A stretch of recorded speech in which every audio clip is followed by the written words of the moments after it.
Assalamualaikum warahmatullahi wabarakatuh.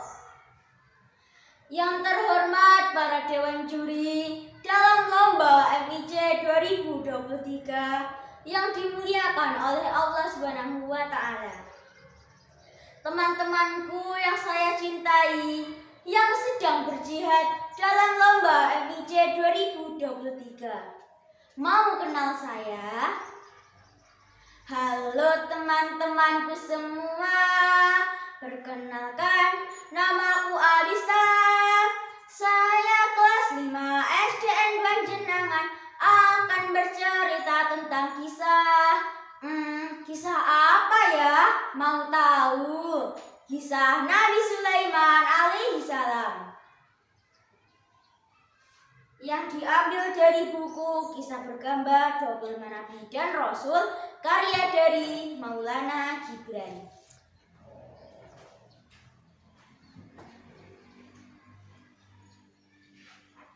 Nabi Sulaiman adalah seorang putra Nabi Daud. Sejak masih anak-anak, ia sudah menampakkan tanda-tanda kecerdasan dan ketajaman otaknya.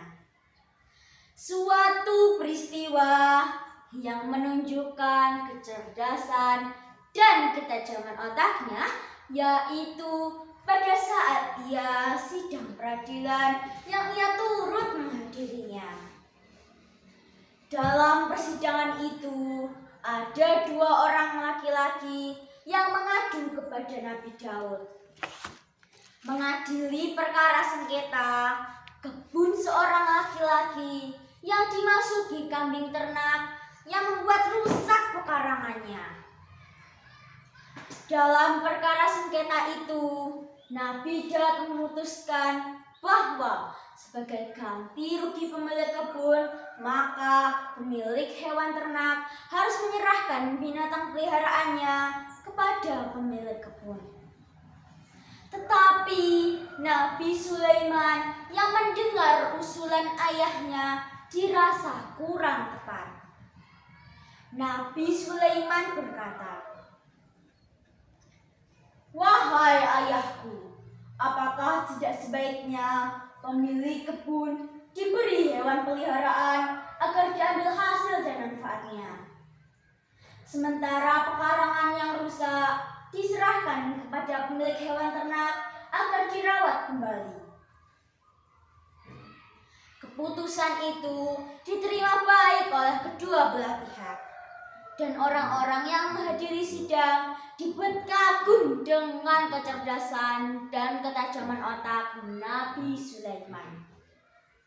Peristiwa ini merupakan permulaan dari sejarah hidup Nabi Sulaiman yang penuh dengan mukjizat kenabian dan karunia dari Allah kepada Nabi Sulaiman dan ayahnya Nabi Daud. Singkat cerita, setelah Nabi Sulaiman membangun Baitul Maqdis, pergi haji, dan meneruskan perjalanan ke Yaman. Di tengah perjalanan, Nabi Sulaiman memanggil burung hudhud, tetapi tak kunjung kembali.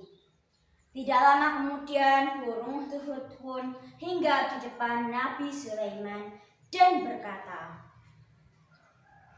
"Maafkan aku, Nabi.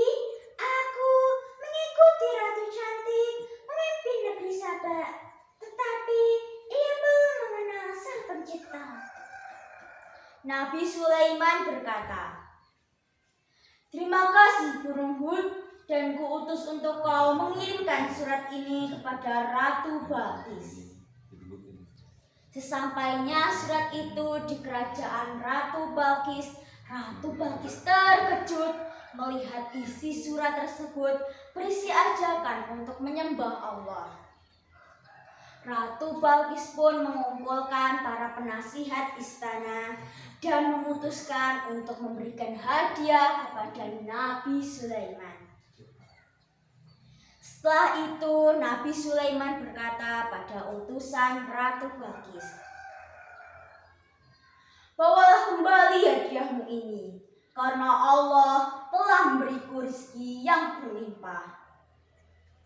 Ratu Balkis pun berpikir, jalan terbaik untuk menyelamatkan diri adalah datang ke kerajaan Nabi Sulaiman. Setelah Ratu Balkis sampai di kerajaan Nabi Sulaiman, Ratu Balkis terkejut melihat kursi tahtanya ada di sana dan kaca yang menjadi dinding dan lantai kerajaan. Akhirnya Ratu Balkis pun menyadari kekuasaan Tuhan yang ditunjukkan oleh Nabi Sulaiman.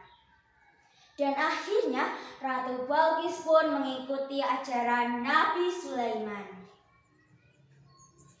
Al-Quran mengisahkan bahwa tidak ada tanda-tanda kematian Nabi Sulaiman kecuali anai-anai yang memakan tongkatnya yang ia sandar kepadanya ketika Tuhan mengambil rohnya.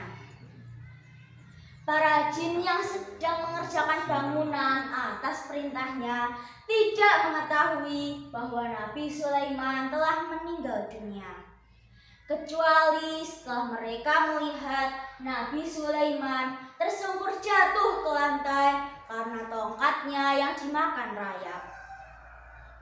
Sekiranya para jin sudah mengetahui bahwa Nabi Sulaiman telah meninggal dunia, pasti mereka tidak akan meneruskan pekerjaan yang mereka anggap sebagai siksaan yang menghinakan. Sebelum Abista menutup cerita, Abista punya pantun nih.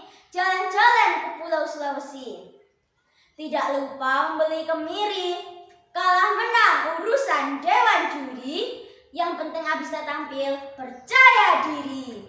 Wassalamualaikum warahmatullahi wabarakatuh.